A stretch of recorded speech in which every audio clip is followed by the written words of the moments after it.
শোন, আমার বিয়েতে তোদেরকে 1 সপ্তাহ আগে নিমন্ত্রণ করবো, তোরা সবাই যাবি। এখনো তো তোর আশীর্বাদই হলো না, অগ্রিম ইনভাইট করছিস কেন?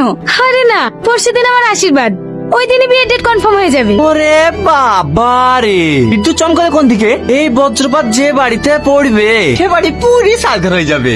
এই, তুই আমাকে হিট মেরে কথা বলি কেন? তোকে কেন হিট মেরে কথা বলতে যাবো? বিদ্যুৎ চমকাছিল তাই ভয় ভয় বলেছি। তো হিট মারা কথা সবই আমি বুঝি। কি হয়েছে সালমা? স্যার দেখুন না, এই লোফারটা আমার সঙ্গে ঝামেলা করছে।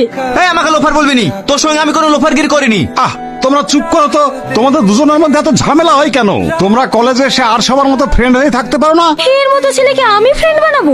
ইম্পসিবল। তোর মতো ফ্রেন্ড না আমার পায়ের নিচে 100টা গড়ে বেড়ায়। এই তুই কি বললি? আরে ও কিচ্ছু বলেনি, ক্লাসে টাইম হয়ে যাচ্ছে, চলো। হ্যাঁ মা বলো।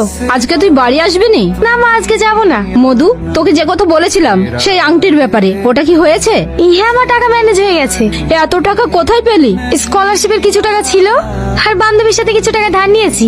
হে মা, তুই কাছে কেন? তোর কি হয়েছে? ওই যে টনি নাই, ও তোর নামে আবল তাবল কথা বলছিল। আমি কথা ধরতেই ও আমাকে সবার সামনে অপমান করলো। দিনের দিন দেখছি ওর সাহস বেড়েই যাচ্ছে। কাল আমি বাড়ি যাই, তারপরে এসব করে এমন শিক্ষা দেবো না, আমার বিষয়ে কথা বলে সাহসই পাবে না। তুই মন খারাপ করিস না, এতে আবার লাভও হাঁকিয়েছেন। আপনি বললেন না ম্যাডাম, এটা আপনার আশীর্বাদের আংটি, তাই আমি লাভ চিহ্নটা তৈরি করেছি যেন আপনার ভালোবাসা চিরকাল থাকে। Thank you.